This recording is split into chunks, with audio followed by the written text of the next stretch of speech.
Ladies and gentlemen, for the first time in about 2 years, back by popular demand, the Midnight Panther.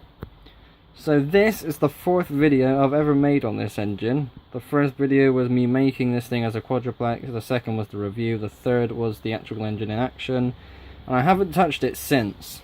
Well, mainly because I didn't really need to touch it. But it was sat there, it was an engine that wasn't doing anything, and this is another survivor from the scrapyard massacre. And yeah, it looks so much better. As I said, these engines do look better smaller. It's good seeing like a proper steam engine out of these things. And mainly because this was inspired obviously by German steam locomotives, as you can tell. And again, because it's smaller, you can see better details. It looks so good. It really looks amazing. So, at the front is basically the same. The face is the same, the smoke deflectors, we've got the front section of wheels. The funnel I've nabbed from the Greyhound because that engine is now RIP in peace. I've got the two long grey details on the top of the boiler instead of on the side. I really should change that, but I built this last night around midnight. That started to become a little bit more frequent, which is not a good thing. But the point is, trying to stick to the bricks from the model, and keeping these bricks on the top of the model is quite nice because it's a bit of a standout piece. What would that look like if I took those off, actually? That looks infinitely better. Oh, for Christ's sakes. Right, I'll have to make the modifications after the video. I'm doing the video now, so I'll have to wait. Right, I don't know if you just saw, but the boiler just like juddered to the side. So because of the 10 drive wheels, oh yeah, 10 drive wheels, saved a lot of wheels there. It's blind, flange, blind, flange, blind. Because that blind at the front, it allows a lot of movements, when ideally it shouldn't, because obviously I want this train to stay straight. It doesn't derail, obviously, which is a good thing.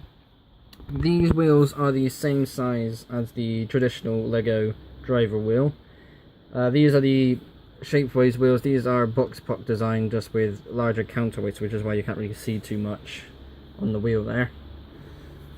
But I wanted to actually use those wheels, so I thought a 10 wheel set looks pretty good.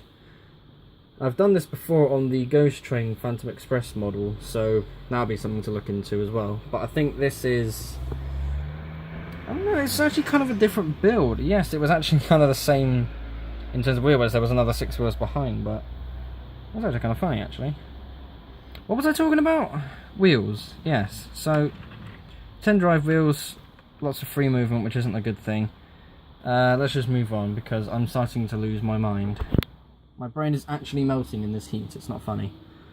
So let's actually have a look in the cab, shall we? Of course, cab details are minimal. But we do have people in there. There's 2 people in there. Can't quite see because the camera's looking. Tell you what, let me go grab. Here we are. So I wanted to use the classic style of minifigure train body, which is a really cool body because obviously it has all those nice stripes. It has the train sort of logo on the, above his hearts on the chest piece there. Really cool piece. Got 2 of those in there. One's in a blue hat, one has a grey hat. No, it's not a grey hat, it's a red hat. This is what happens when you stay up in the middle of the night building this train. I tell you what, it's funny this is called the Midnight Panther because I actually stayed up around midnight last night trying to make this. I can't connect the bloody thing with one hand, hang on. There we go.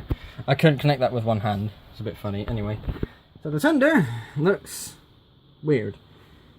So I have a red base that's staying consistent all the way through the model. That's pretty good. Black wheels because it was quicker.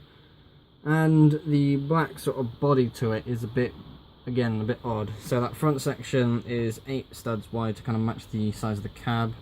Then it goes into a thinner sort of body. This is where the inspiration from the real German steam engines kind of stopped. Because obviously they look very different, but the idea is to also keep it as my own custom design. So I've got these little slope sections going down here. It was originally about that height, but the massive gap that was there was just too weird, so I had to make it a little bit sloped just to save that space, really. It's a very bland model, of course, but at the same time you don't really need anything on the side. You could put a couple of stickers on there should you want to, but we do have the 317 logo. It's one number off my old channel name. Oh well. So, yeah, that's pretty much it. It's a very interesting model. I did use... Oh, I should have got the red buffers again. I do actually have another pair of red buffers. I don't know if I want to do that, actually, because it's black buffers connected to black wheels. What do you think? Red or black? So, yeah, that's pretty much it. I did kind of rush over this because I have a lot of videos I want to record today. And it's very hot, of course. We are in the summer in the UK. We don't like the sun when it's too hot. We do want sun, but we don't want it to be too hot. We're picky like that because, I don't know. But the Midnight Panther is back in all of its glory, and it is here to stay. I just need to find some room on top of my chest of drawers for it to actually live on. That'll be fun. Right, there we go. That's it. Done and done. Thank you all ever so much for watching. Be sure to like and subscribe if you haven't already. I will see you all in the next episode. Bye-bye.